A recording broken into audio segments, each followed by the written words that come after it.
All right. Well, Yep. we'll go ahead and start with introductions. My name is Mary Norton. I'm a landscape architect at the City of St. Paul and Parks and Recreation, and I'm the project manager for the Merriam Park Site Improvements Project. So I'm really excited to be on this project and doing this work with you all, and I'm excited to get feedback in the second meeting as we kind of talk about priorities and precedents going forward for how things will look. So. With that, I will turn it over to my colleague, Nico, if you'd like to introduce yourself, Nico. Yeah, my name is Nico. I'm a landscape designer. I'm just assisting Mary with stuff with the project and excited to see how this continues to progress. Wonderful. Thank you, Nico. And I'll pass it to, I guess I'll first look on my screen here, to Barb. If you wouldn't mind introducing yourself, Barb. Okay. Hi, I'm Barb Thillman. I did miss the first meeting, so I apologize for that. And unfortunately, I'll be in the Boundary Waters for the second meeting. So, you don't have to weigh my what I think very highly, since I'm going to be only here half the time. I live, I don't know, 5 blocks from Merriam Park. I had a kid who used the park when she was little, and now she's 32. So, and I ride my bike by it most days on my way to the YMCA. Or my bike through it, and I advocated for that paved trail through the park. So anyway, wonderful. Thank you for your advocacy there. That's a wonderful thing. It's great. Hi, Leah. Thanks for joining us. We're just kind of going around doing introductions at this time, and just a heads up that I'm recording it for folks who can't be here tonight, and that way we can share it. So. We just got through Nico introduction and Barb, and then I will go ahead and pass it to Lon as the next one I see. Awesome. Thank you. Are you able to hear me? Okay. Okay. Lon Stousland. I'm a resident. I live on my wife, daughter, and I live on Marshall Avenue between Moore and Wilder, just a couple blocks south of the park. We've been in the neighborhood for a few years now, 3 or 4 years now. Loving it. Excited to stay here longer. We've got a baby on the way, so get some good park improvements in for him once he's around. Wonderful. Congratulations, Lon. Good to see you again. Richard, did you want to introduce yourself? Sure. My name is Richard Kim. I live on Marshall and Wilder with my wife and 2 kids, 2 and 4, both boys. And my family owns and runs a business in Merriam Park as well.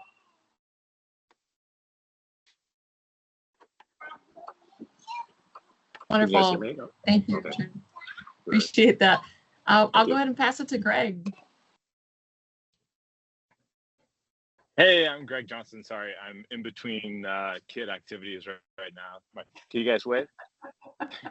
And actually, Sarah Swisher is my spouse. So I missed the first meeting because I had a work commitment, and she has a work commitment tonight. So we're kind of together representing our family. But we live on Carroll Avenue in between Cretin and Finn. So we spend a lot of time at Merriam Park and are super excited to be involved with this and see the park get some new life breathed into it. Mm-hmm. And sorry, I'm on my phone, so if someone else could jump in for the intro here. All good. Thanks for doing that. Definitely wearing the multitasking hat for the night. Yes. So yes, I really appreciate that. And then I see Samuel, at least I believe, if not missing something, maybe that's someone's note taker. Not sure. Okay. Otherwise, if Samuel is not on the line, I'll go ahead and pass that to Leah. Yeah, I'm Leah Timberlake Sullivan. I'm on staff at Union Park District Council. I apologize, I didn't put my name in the I was flying in and got my laptop open. I didn't have my glasses on and I missed the name part and just hit enter. So I am Leah, and normally I would put my name in there. So I won't be offended if it slips your mind, and just call me anything you want. So. Awesome. Well, I appreciate everyone being here. I know these are busy times, especially in the evening with activities and after work. So for all of you to make it here is fantastic. What we'll do today, I'll go ahead and share my screen, and we'll walk through just kind of a high level agenda of what we hope to cover here in the next hour. First of all, is that showing up okay on screen?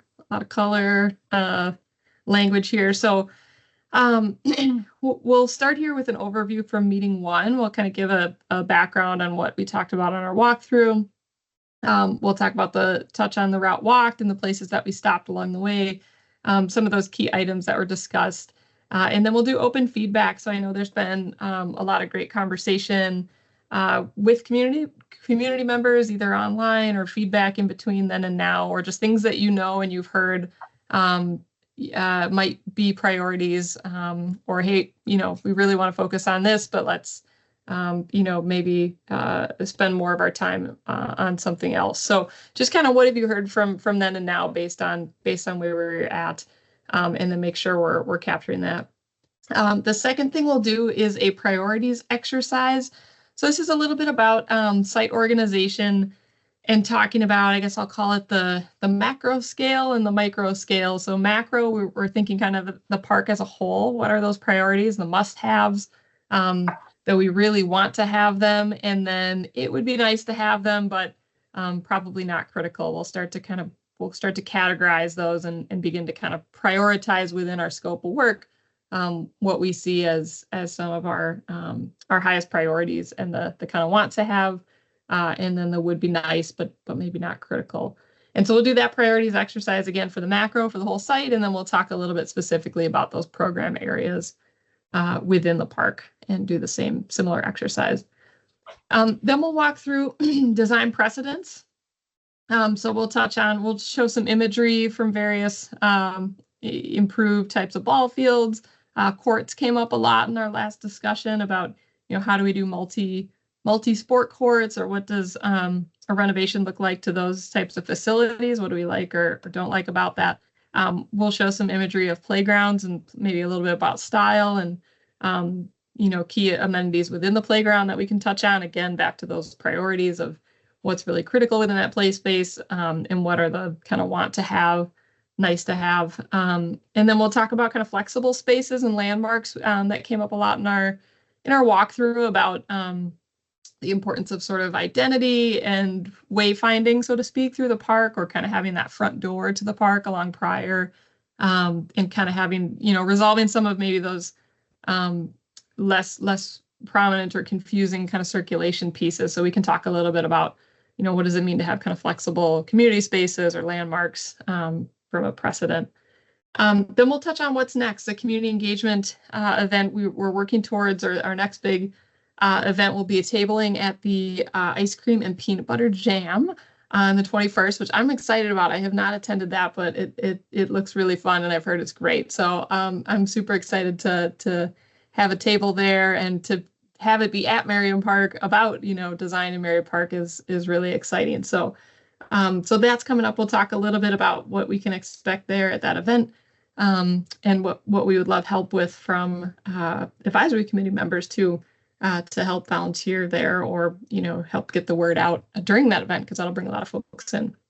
And then we'll touch on the last meeting with this advisory group on 10/1, which will be another virtual meeting. We'll kind of touch base on what's to come from concept development at that phase, and then beyond the design advisory process, we'll be doing some technical planning in the background. So that's more kind of our pre-design, getting engineering consulting on board, and working towards sort of agency stakeholders, meaning public works or other sort of technical entities that affect the park in way, shape, or form. Capital Region Watershed is another one that we would want to make sure we get in touch with for coordination from a sort of technical or agency lens. So those things will be kind of going on late fall, early winter.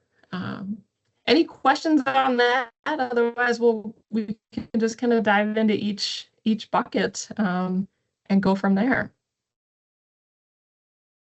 All right, fun stuff. Okay, well, we'll go ahead and talk recap from meeting 1. So I'll just kind of dive in here. Overview from meeting 1, we had fantastic weather, which was very unexpected. We had a rain shower about halfway through the day, and then the clouds cleared up. We had a really nice evening and a walk through to really look specifically at places in the park. We shared the Design Advisory Committee guiding principles. I think that's something important to touch on, really, to come to this group with an open mind and a willingness to listen and hear other views and ideas. We touched on the importance of being an advisory role to Parks and Recreation, and kind of how folks on this group, really, we're hoping that you can be a liaison for your own community and kind of be those point people to collect information and share it and help prioritize it for the group. And really understand and balance the needs of all park users is really important. So to just kind of think broadly about what the space is and all the different types of activities and people that use it, so we can find that right balance of use. So we touched on that. To talk kind of scope of work, the project itself, we talked a lot about the scope of work for improvements really being focused to the existing fields or the exterior improvements of the site, the tennis courts, the play area, the basketball court, and then related amenities. So circulation was another thing that came up quite a bit, and we'll be looking at that as well. How do we connect people through the park in a way that's comfortable and resolve some of those accessibility issues that we see throughout the site. So the budget for the project is $2 million. That's for design and construction, and it is funded as part of the Common Scent sales tax projects, or one of the projects as part of that sales tax that passed last November. So we're really excited. It's about a 2-year span that we'll be working towards, from concept to full construction and implementation. We tend to do design and engagement in that first year, and then we go out for bidding and award, and then construction beyond that. So it tends to take about 2 years, but by the time all's said and done, and we'll move that along as quickly as we can, because I know we have kids in the neighborhood and kids on the way, so there's a lot of fun to come. So, but generally speaking, we're kind of looking at that 2-year span for improvements. Any questions on that before we kind of pan to some of the concepts or ideas we talked about at the last walkthrough? Scope questions? Okay. All right. Is it showing up too okay? It was a little glitchy earlier, so I'm hoping I'm not cutting out. And everybody, thumbs up. Yeah, it's looking good. With me? Thank you. Okay. All right. I'll try not to make folks seasick as I'm moving this around, but I'll kind of pan down here the route we walked. We started at the rec center. We first made our stop at the basketball courts.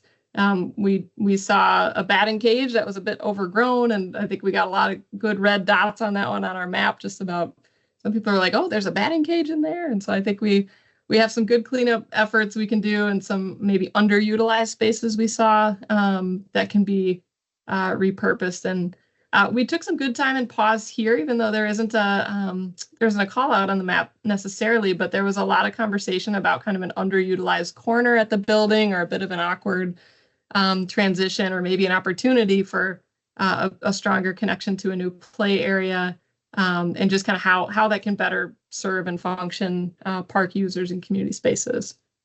We then went up the hill, headed to the courts, and we took a pause there. I know that was a high priority for folks. We talked a little bit about ways to stripe it differently so that we can have different programming. Pickleball itself is of interest to many community members. Like I said, sometimes people love them, some people don't want them, but I think we're moving towards trying to get those multiple sport amenities or flexible spaces as much as we can in our improvements. So that's something we'll be considering when the courts get redone. You can see in the topography, there's obviously this beautiful hill here, but another really prominent piece and feature of Merriam Park is the trees. It's extraordinary, the oak trees in that area. And technically, as we go forward and we look at it, those are going to be really important for preservation as we start to design and work within that landscape. How can we manage construction and while protecting all of those facilities? So that's going to be a really integral part of our work as we start to look at construction and access to get to some of these areas close to those mature trees. We paused for a bit at C and took a look at the stairs in that area, and again talked about access and circulation. I think this is a good example of probably an opportunity for access that we need to start to look at other ways to maybe traverse and get people into some of these program spaces that aren't a direct staircase across the hill itself. So we would maybe want to explore different ways or more accessible ways to get up and utilize these amenities on the hill. And also circulation back to prior. So that connection again, and in and around, there were a lot of maybe dead ends or not a lot, but enough of just kind of awkward, starts and stops for circulation throughout the site. So we'll be taking a closer look at that. As I pan down, then we took some time to go through an assessment to, we'll call it park, preserve, additions, removals, or keep out. And so folks were able to share their ideas in each of those columns. What do we want to make sure we're preserving? What do we need to add here? What needs to go? What can we take out? And then is there anything, keep out we necessarily don't want in the park or to come back in? So we saw some common threads here. I'll pan down in a second just to kind of show what common threads we did have. But just great. There was everything from, big ideas, the heart of the park, I think I saw, which was great. Just kind of developing, again, that sense of identity or a grounding point, kind of an anchor between prior and how you kind of get into the park, right down to details, electricity for events. There's a lot of events that happen here, and those logistics of, where people get in water and benches and bicycle racks and things like that, amenities that are really critical for events to function and for everyday park users. So a lot of great conversation around that. And then we did a prioritization exercise with dots. We'd had people kind of set red, meaning, we don't kind of stoplight colors, right? Like neutral for green or a little bit of prioritization, or I'm sorry, neutral for yellow. Green means we love it, hang on to it. We saw a lot of that in these pastoral landscapes or with the oak savanna. And then also seeing a concentration of dots here along prior, I think indicative of maybe that gateway or that lacking maybe some sort of presence along prior that's a little more intuitive. People like the barrier for safety reasons, having something there to keep errant balls on the field and kids, but just a bit of an opportunity to improve there. Anything I'm missing? Otherwise, I'll kind of come down here to common threads. We started to diagram out what those areas look like. There was some great conversation about the history of this trail, Barb, and I know you've been advocating for that. How as it's been implemented, how has that been well received? How do you see that functioning? Does it live up to kind of how you were advocating it to begin with? I'm just curious your experience and history on that. And you're on mute if you're speaking. That's okay.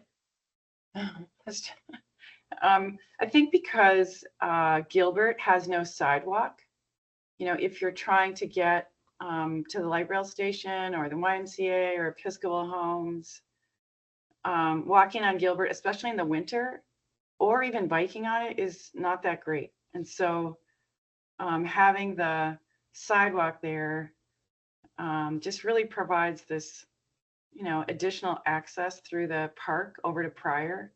And I see a lot of people using it. The other thing we advocated for was for Parks and Rec to maintain it in the wintertime, because you would see all of these footprints in the snow when it wasn't maintained all year long. And now that it is, it's used year round. So I just really appreciate having that trail there. And it seems like people use it to get to the skate park and just get through the site. So anyway, I'm happy that it's there, and if you want to move it, Good. one, this way or that way or something, I'm sure that'd be fine, but just the fact that it's Sure, there. sure. It's there at all. It's being used. It's a really critical kind of east-west connection, isn't it, through the area. We did see a handful of red dots kind of appear on the backside of this building as part of the assessment. Anyone want to speak to that? Either what's working or not working about the backside of that connection, or just ideas? No wrong answer, but I'm just curious. Or I know there were some maybe trash receptacles or more utilitarian functions of the building, and maybe that's what people are referring to. I don't want to make assumptions, but I was just kind of curious if there's anything that jumps out on the kind of from this point back to Wilder that people want to call attention to.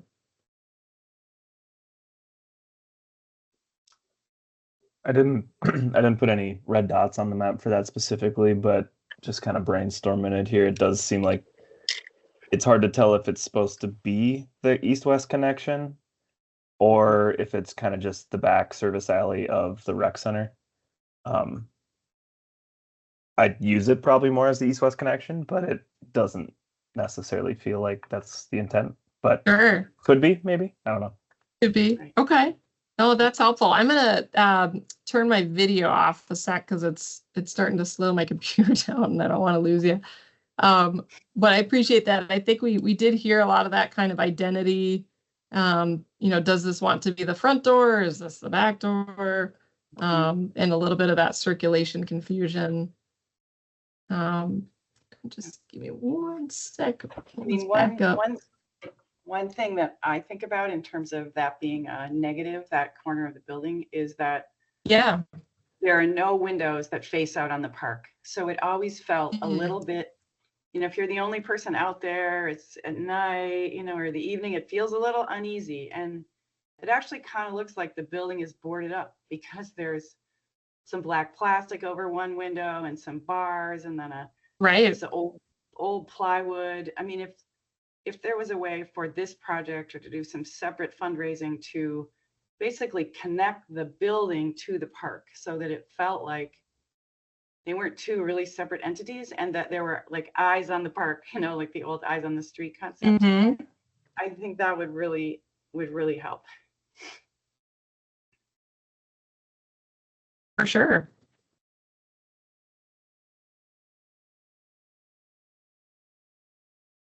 That is super helpful, Barb. I appreciate that.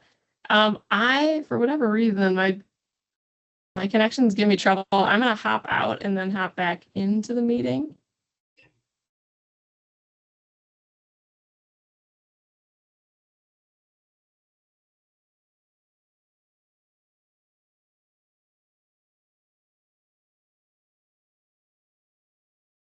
Is it still going? Hello? Oh, am I back?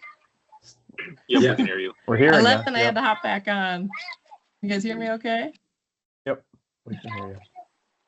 Yep. Can hear There I you. am. Okay. I'm gonna try. Nico, are you able to pull up a PDF? Yeah, give me a second. Let me pull that up from your email.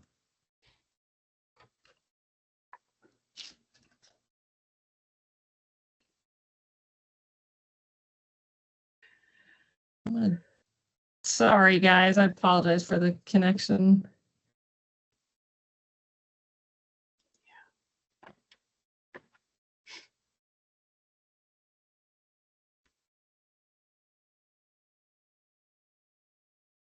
Oh, that one.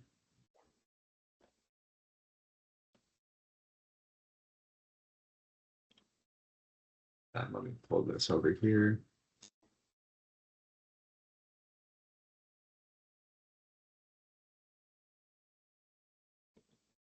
Can everyone see my screen? Yeah, Yep. I think we're seeing green background with the map diagram. Okay, perfect. I think we were kind of discussing this like east and west connection over here. And then there was like when we were paused and kind of talking about how we wanted to utilize that corner of the building. Was there any additional thoughts with that? Do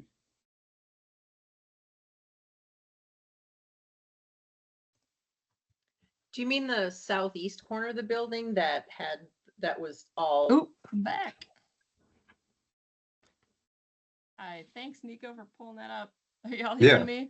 I'm back. Sorry. Good grief. Apologize. All right. So we were talking about common threads. And Barb, you were kind of mentioning, you know, a better connection, right, from the rec center to the park. That kind of confusion there. Is that about where we leaving off? Yeah, and was it Nico or who? Somebody else just was starting to say something about that corner and that connection, but Yeah. Okay. yeah, Nico, I think. Yes, Yeah. this is Dana. It was me. So I was Dana, questioning okay. whether it was that southeast corner with the asphalt I Mhm. can't see people's. and asking if there was something else that people wanted to do. You know, I actually find this diagram very interesting with that green cross. What would you call it? A cross potential. Yeah. That corridor, right? Yeah, I was trying to highlight kind of the through path there, or what could be. I mean, what's really interesting about this park, for not being an especially large park, it really has two different sides. Yeah. You're right. That's a good point, Dana. And that Yeah. green connection, if there were an opportunity to make that connection, might help with, you know, this sort of lack of an identity or lack of entrance and Sure. welcome to it. Yeah. Right. Right. Awesome.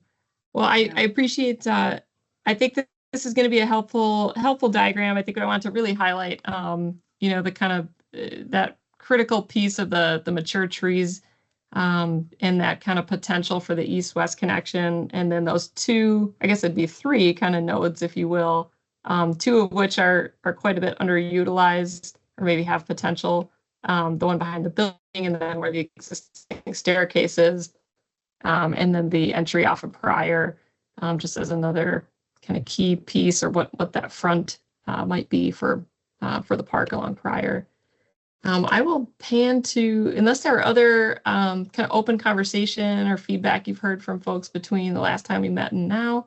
Otherwise, I will pan to our kind of second agenda item, and we'll do kind of that priorities exercise, if you will. I'll try to share my screen again. Hopefully it stays alive for another little bit.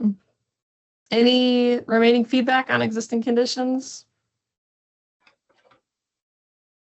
Would it be possible to put like maps at the different entrances? Say, oh, this is the south entrance, this is the north entrance. And have like a little map that has a layout of the park. Yeah, sorry, Richard. I caught a little bit of that. You want to pan to the different entrances to the park? Yeah, just having like signs or posts saying where you are in relation to the rest of the park. For sure. Like a little mini Yeah. map that has the layout. Yeah, that's a great point. It is a big park, you know, it's one of the larger, you know, neighborhood parks. And so I think that's a great idea, to just have more of orientation and wayfinding kind of built into the park itself, is a great idea. Richard, thanks for sharing that.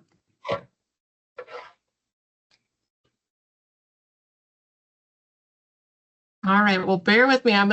Nico, I'm gonna try and share this priorities exercise, and I'm gonna give it a shot. Folks, take your patience here. And we're gonna work on kind of that macro lens like we were talking about, the big areas, and when we think of the park as a whole, you know, where do we kind of see this is a critical area for focus. And then what might be those secondary priorities, and then what would be sort of optional or nice to have. I don't want to to make any sort of assumptions about what it is, but just kind of what I have gleaned in our last meeting. To me, it sounds like a big priority. I've heard playground as being like a big focus for families and a high priority. So that could find its way to here. Also, that sort of frontage or access from prior just came up quite a bit. So I'll be quiet, but I know those came up. But I think as we kind of think about the program areas, park as a whole, or things that are really wanting to be included, where would you like me to land those? Again, no right or wrong answers.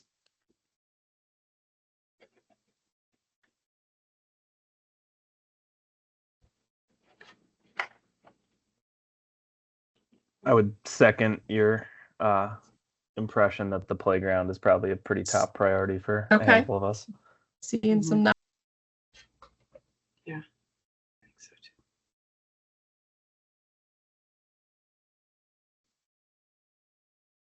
too. Yeah, agree from my perspective.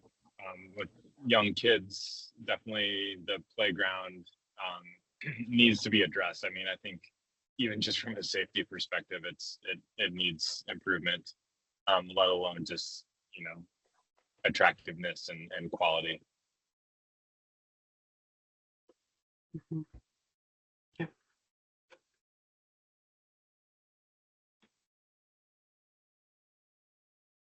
Yeah, I agree. And along with the playground, it's never had very good shade.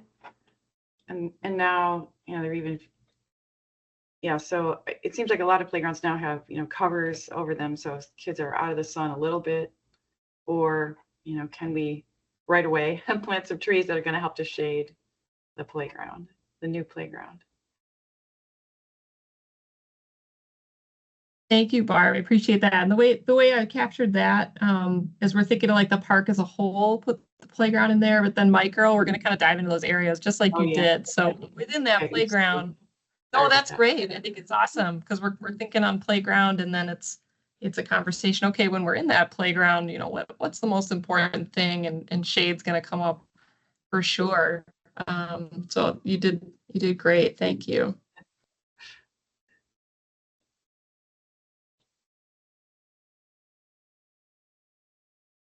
How do we feel about the baseball fields and what's happening within the baseball fields? I know we're gonna, or at least in the scope of work, would be to provide irrigated grass fields. Think a little bit about the other components that go with baseball, lighting, dugouts, things like that. Might be something to balance priorities. Fencing. I have a question. Is there anyone in this group that uses the baseball fields? No. Good question. My husband doesn't come to Merriam Park for it, largely because the play equipment, isn't desirable, but when he goes to parks, frequently uses batting areas to play catch and do practice batting. And I believe that for him, he would rather go to Merriam Park if the playground equipment were nicer. But I would say he probably goes up to a park's baseball field, same distance from our house, just a different direction, maybe like 15 times a year. Okay. And so my follow-up to that was, if there's not anyone in this group that can speak to the use of them, that doesn't mean that they're not used or don't want. Yes, good point. Right. Yep.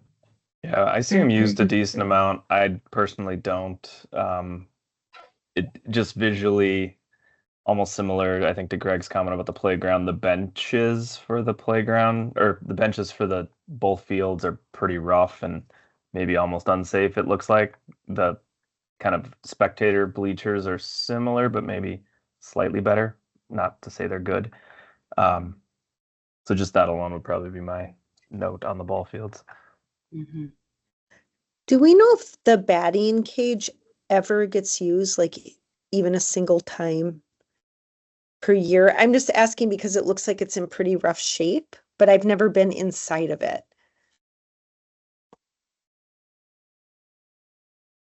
Yeah, It I looks like don't it's know. being used It's for a good storage. question. It seems to me Storage to right be the now. wrong location. Why would someone that typically uses the fields walk all the way over there to use it? They might not even know it's there. Yeah, it's Yeah. kind of far from the fields. It's pretty unsightly.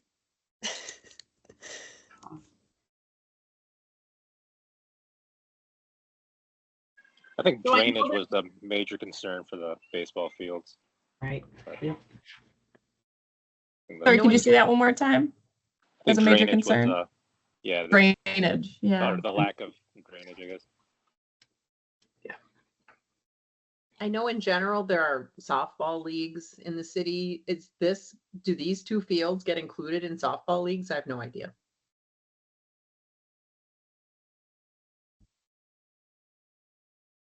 And it could be, you know, oh, go ahead, Richard.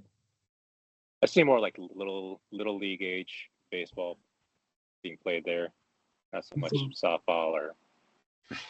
I think St. Thomas maybe uses the space for some rugby practices or kickball or something as well. I don't know about specifically baseball or softball. So Mary or Nico, do you know the utilization of this space? I mean, is there a permitting process or something? Yeah, great question, Dana. I don't offhand, but that will be a part of our process. So we'll connect with kind of parks programming, and so they can let us know. I mean, there's the one point of how it's used now, and then there's also the flip side of when it's improved. You know, how will they sort of balance demand and programming for it in the future? So I think it's a great point. It's certainly, you know, to your point, there's, even if we're not on the call and folks can speak to exactly how baseball is used, it doesn't necessarily mean that there isn't a demand there. So we'll work with our Muni team and rec services to kind of identify programming. So it's a great point. How about we talked a bit about sort of prior and kind of that whole frontage and gateway kind of feature to the park, or maybe a lack of that kind of connection. Where do we think that falls in our priority realm?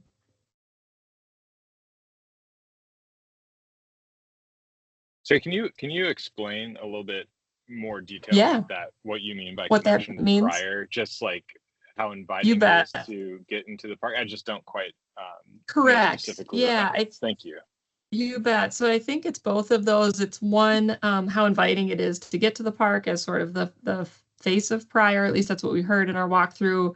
And then also parking. So people park opposite the park side, if you will. And then there's kind of a crossing, just some more challenges with traffic and crossing for people getting into the park. So I'll be quiet, but that's kind of what I heard at the meeting. I don't know if Lon or Leah or Dana or Richard want to speak more to that.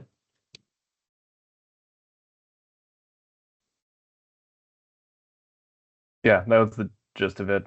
I would say, you know, I think the front door technically to the park is the parking lot north of the community center, but practically it maybe ends up being parking on Prior and walking across kind of past the skate park, which just doesn't really feel like a front door so much.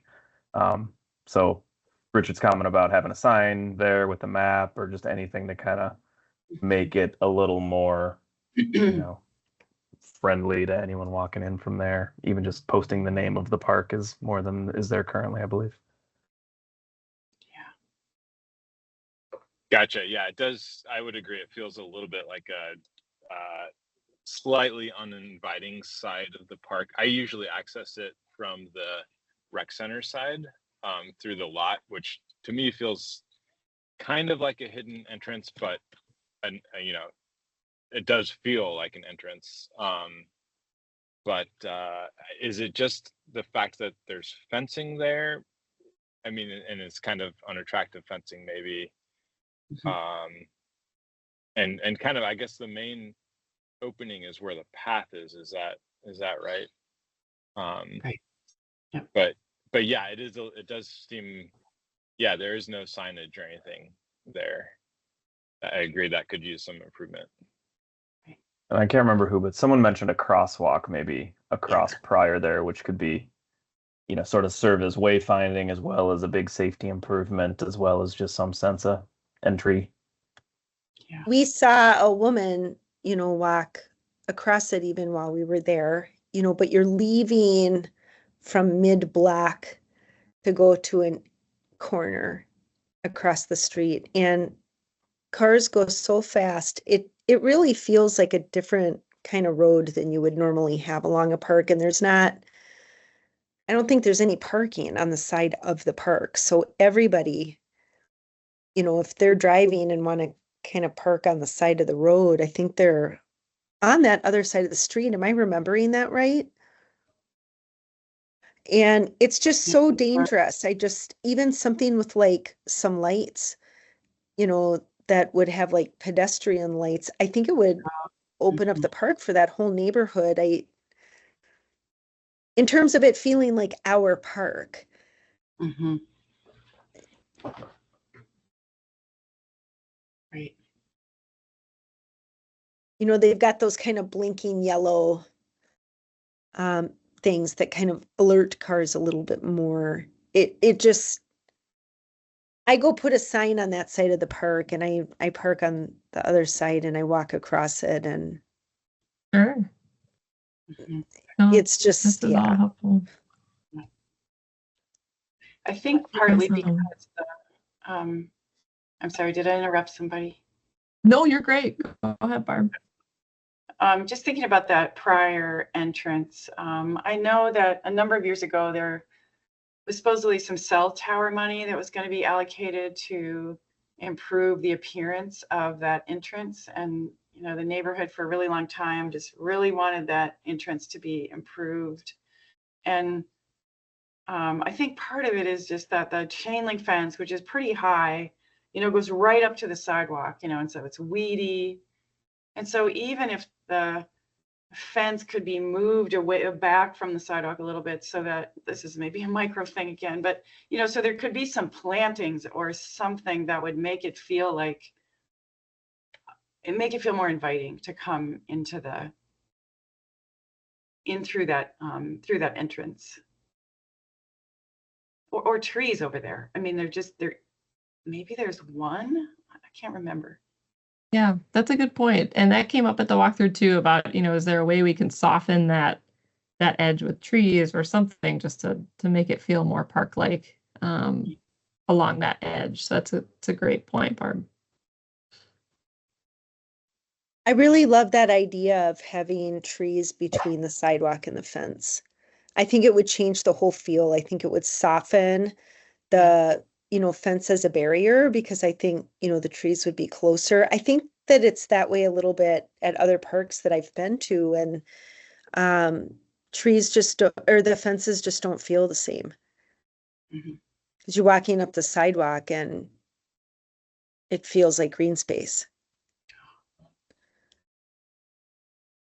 For sure. Any other thoughts when we kind of think about, we talked on ball fields a bit, playgrounds, we talked about shade, the courts, tennis courts, kind of basketball courts, I'll kind of put those in the courts bucket, so to speak. The surfacing obviously would be a part of our improvements. Also, adjacent amenities, benches, things that would sort of serve those program areas. Any thoughts on that, or kind of priorities within the courts bucket? Yeah. Mine isn't exactly the courts, but it's more on that side of the park, and it's considering Sure. the trees and the cultural resource that the trees are in that portion of the park.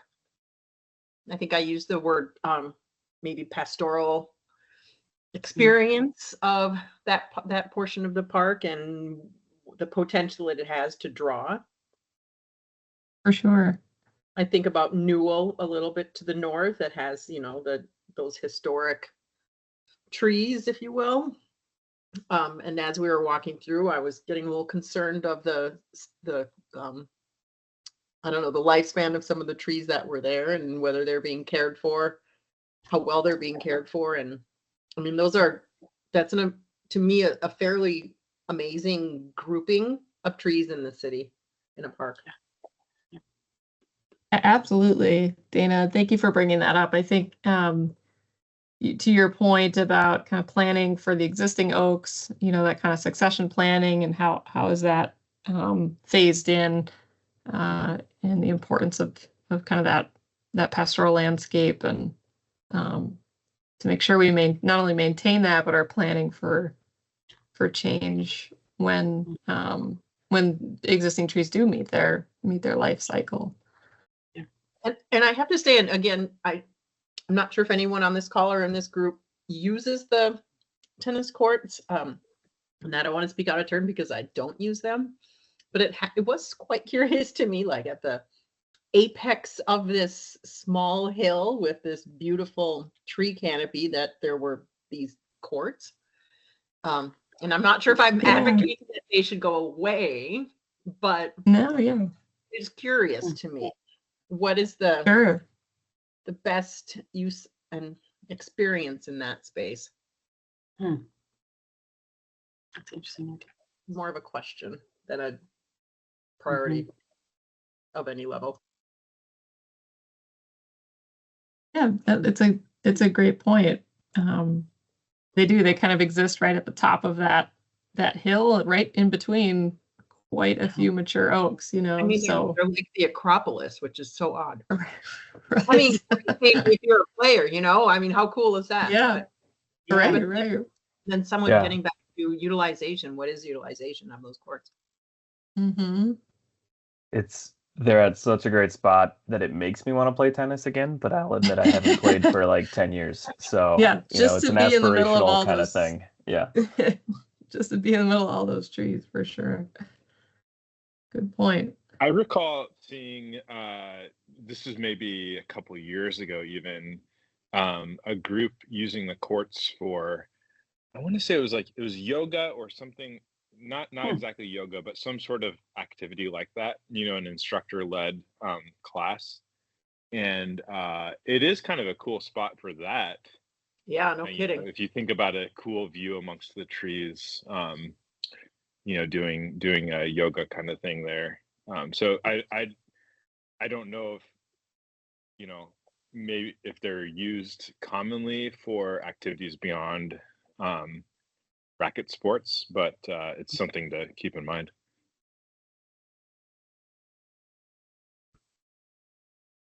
That's a great idea.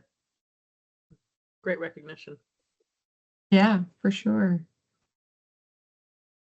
Awesome.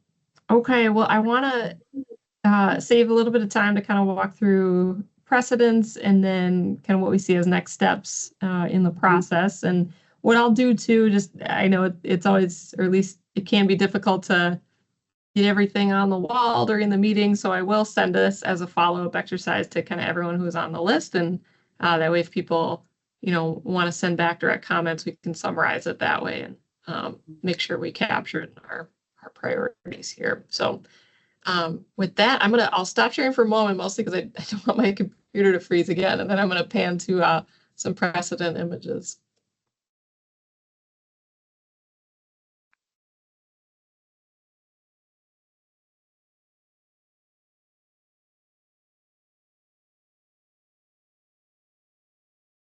Okay, is that showing up okay? Baseball fields. Okay, so Nico, thank you he helped to find some great images here earlier today. I think what we wanted to mostly touch on are there's different ways to design. These are all sort of community style facilities. We will be doing turf grass. The idea is that it would be irrigated, so it would be we wouldn't necessarily see as much stress on the existing turf. And we can sort of design it. This one in the lower corner, I think, has a little more of a subtle aggregate to it, right? They're just kind of the patches where the bases are, but otherwise it's mostly turf experience. And then we have other versions where we have mostly, aggregate between the bases. And then a third one here in the distance where you have almost that entire infield as aggregate. So there's a few different ways we can design the fields themselves for flexibility. That's a little bit what these two images are touching on. We're also seeing, that kind of classic safety rail on top of the fence. and some of those other pieces that we could incorporate. The image here on the right talks about lighting. Now there is existing lighting in the field. So I wanted to kind of just generate maybe in the priority realm of, would we want to address it with, LED fixtures or the ones that, kind of have that direct lighting. So they really just kind of illuminate the field. How much of a priority is lighting, I guess, functional based on what's there now. We heard some feedback that that sometimes it can shine, into neighbors' houses and things like that. So I'm curious just to kind of touch on what's out there now and if people have thoughts on anything they're seeing on screen.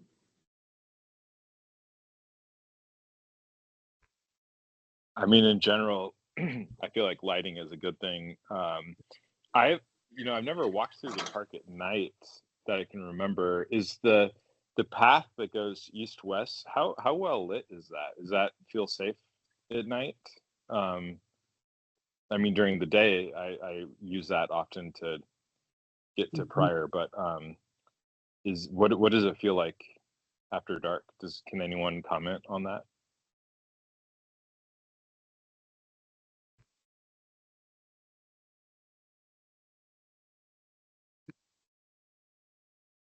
Yeah, maybe Yeah. maybe not in this group. I know we saw copper lines missing out of the base of some of them, so I'm guessing there's some non-functional lighting on the interior. I don't know if others have experience.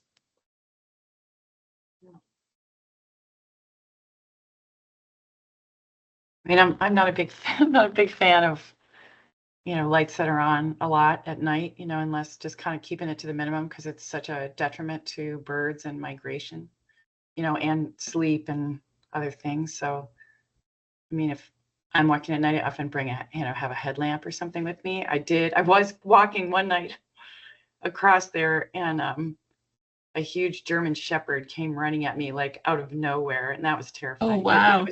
It was somebody's dog, and it was perfectly friendly, but just in the dark, when a big dog comes at you, kind of like I thought. That's startling. Yeah. I would Okay. I would expect that any path lighting is full cutoff and dark sky compliant. Yeah. So that Yeah. we're not having issues Yeah. with. That's great. Yeah, absolutely. Okay, I will I'll pan down to just an inch. Oh, sorry, go ahead. Someone had a comment. Not added to that the note for consideration of low level lighting. I mean, low level is one thing, but we do still need to have I don't know, lighting that is sufficient for safety, as long as it's like I said, full cutoff, so there's Right. no uplighting. Right. Dark sky compliant.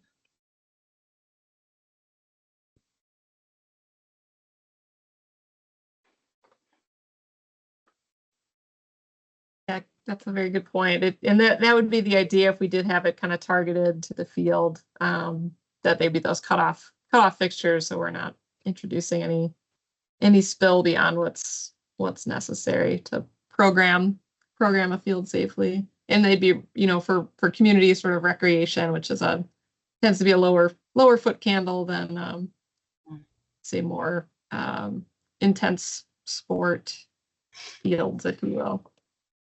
Okay, I will quickly, I know we're short on time, so I apologize in advance there.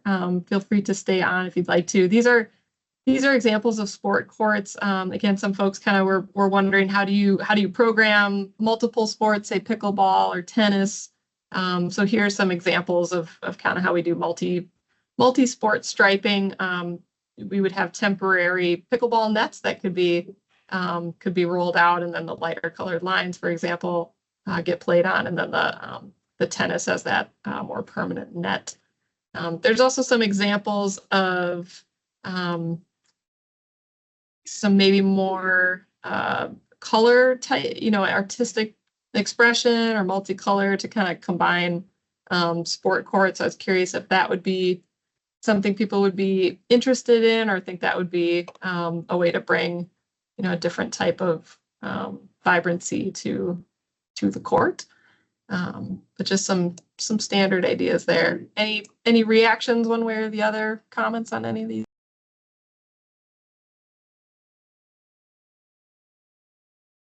I still do like the idea of the pickleball, tennis, multi-striping. Yeah. me too. There's some enthusiasm for it right now, which seems like it's maybe worth seeing how that would go over. Mhm. It's maybe a little ignorant of me, but I kind of think of that as like a relatively easy upgrade. Maybe it's not if you need to resurface the whole thing, but um, once we get to the point of kind of weighing cost options for one improvement here versus another one elsewhere, that's a piece of it too. Thanks, Lon. I appreciate that. I sure like the color scheme of the one in the upper left. That seems really Yeah, just sleek and that's nice. clean to me. Uh-huh. Yeah. It's relaxing. It's, Mhm. not distracting. It's utility. I mean, I just like the colors in it. Looks clean.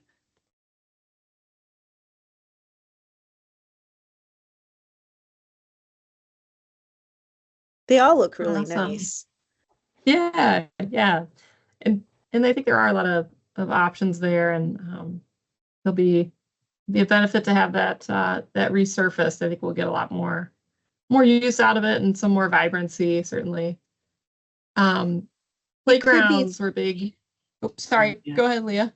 well, that could be a fun one if it's being resurfaced to like publish like a vote out to the community, like which design do you like the best? Which one do you Sure, like? I to mean, try and share that. Yeah, well, I don't know. I mean, people might want to be a little more creatively ambitious. I tend to be um pretty, I don't know, vanilla.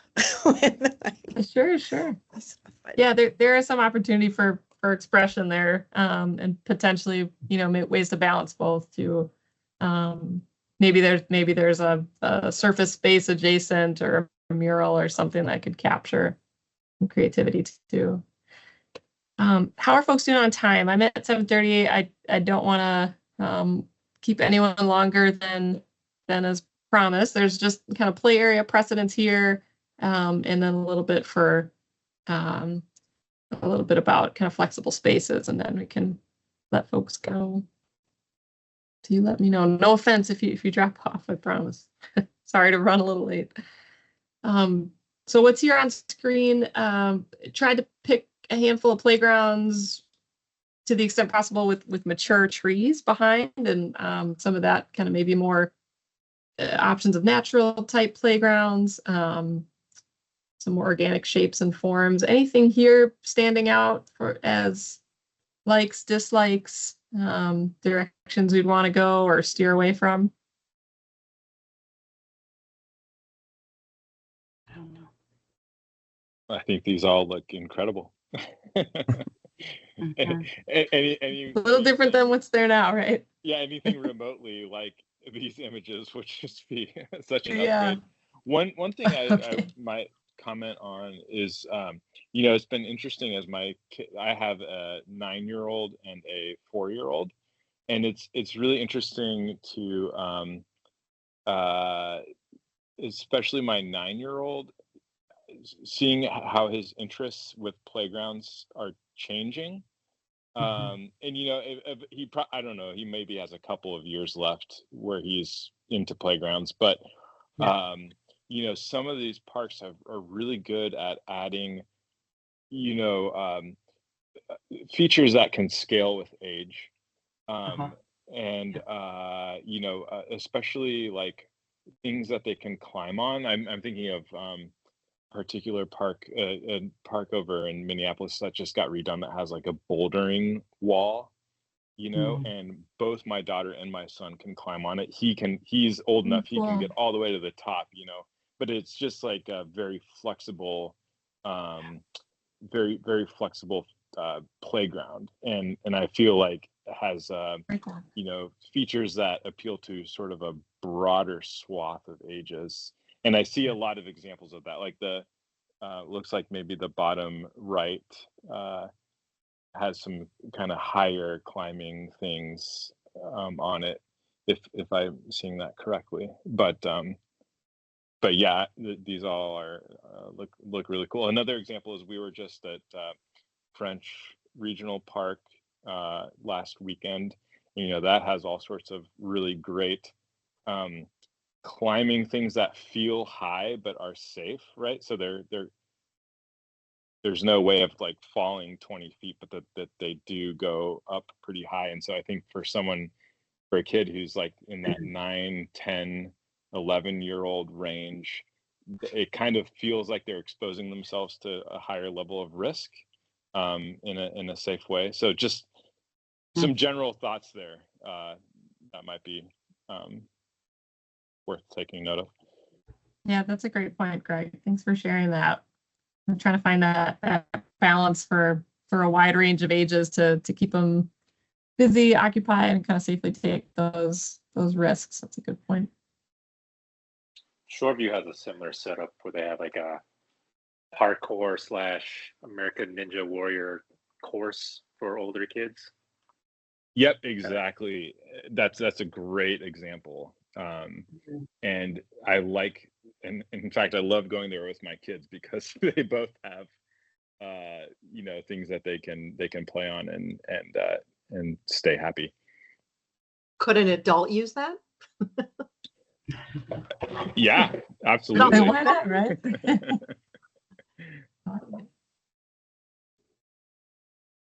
My daughter does use the adult exercise things at parks multiple times every week. I think they're really growing in interest.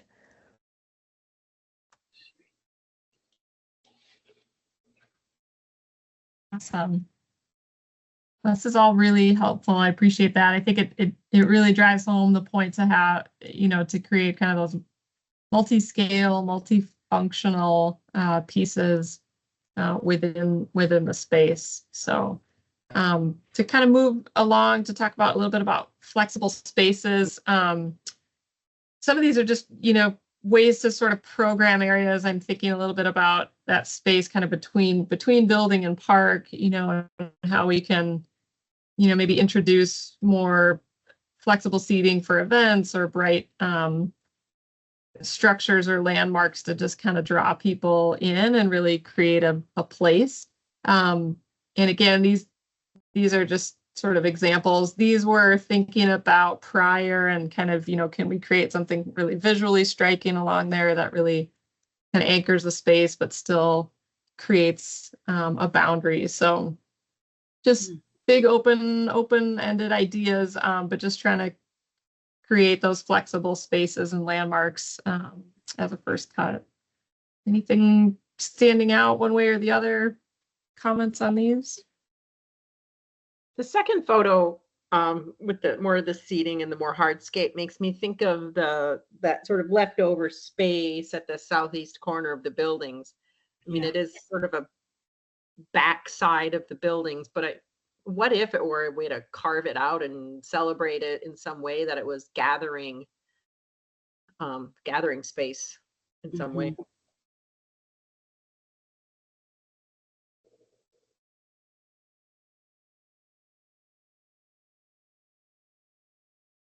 Thank you, Dana. Good point. Okay.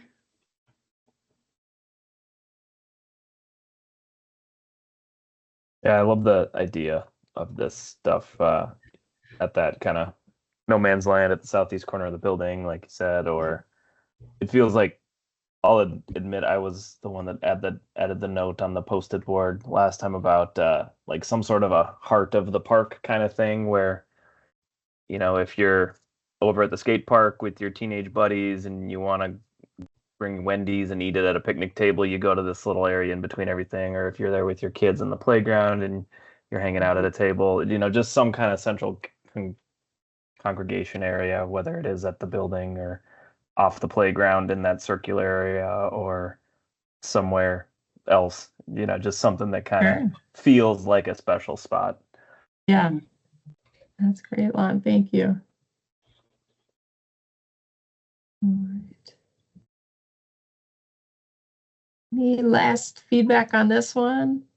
And again, I shouldn't say last feedback, just for now. And what we'll do with this, I'll package these up and share them back with the group next week, and folks can send back comments or ideas if they've gathered from friends, neighbors, as well. So we can kind of keep that going. And we'll use a lot of these and possibly add to them as well for that ice cream, peanut butter, and jam event. We'll have these up and kind of catch more feedback as well from community members in the park. And I think that'll be really a nice moment too, to be in the space, looking at the spaces, and really starting to visualize what could be. So I am going to send out an email, just heads up, to the design advisory committee members to see if you'd be willing to host yard signs for the event that'll draw people into the park, and maybe grab a couple extras and see if some neighbors would too. So I'm hoping to start delivering those tomorrow and Saturday, and we've got plenty of yard signs just to be sure that everybody knows about it.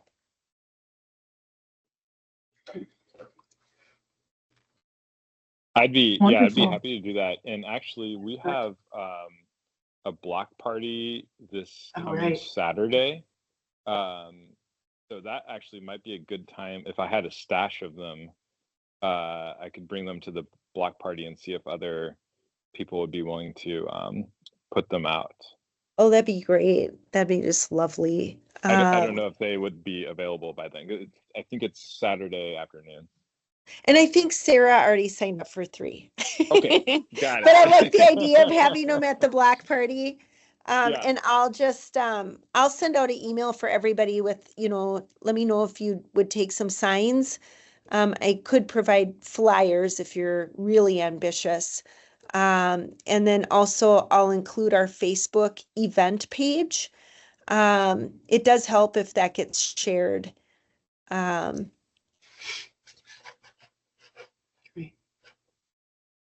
Where do we pick up the signs? On the rec center?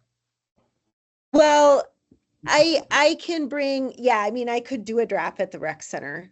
I haven't arranged that with them in the past. I've just kind of run around and dropped them off to people, or they've come to the office, but it would make great sense to bring them to the rec center. And maybe we could even, as the park, it is improved and it has more traffic, it would be fun to just, maybe next year, the year after, it would be normalized enough that we could just stick a bunch in the ground at the park and people kind of know, just take one and bring it home with you. So I know they do that at my son's school. I've never seen it before, but you go, like I went to the kindergarten parade today, and like in the whole front yard, there were all these signs and everybody just knew, oh, grab one. There's no reason we couldn't, with such a local event and more presence in the park coming with improvements, develop a culture where everybody just went, oh, it's that time of year, and grabbed one. Oh, yeah. Is there an effort to tap, businesses and yards at corners to Yeah. Marshall and everywhere? Yep. Okay. Yeah. How many Yeah, signs did you have printed, Leah? I printed 60 with one side. It's a huge price difference to do a two-sided sign. Yeah. And then I have about 20 with two-sided. Now, a number of those are spoken for, but I still have a lot. And then if we ran out, I don't think we'll run out. But I haven't, so if it's a corner where it makes sense, or, like if it were a type of walkway where it makes sense, we do have some two-sided signs, but most people, when they put them in their front yard, you really just see one side of it.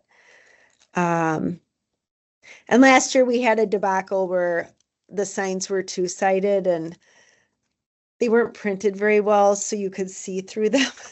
And it was like the biggest fail. And so I had to like staple 2 together to make them thicker. It was, I mean, I did everything short of getting the glue gun out. So, it's good problem solving. yeah. You survived. Yeah. Yeah.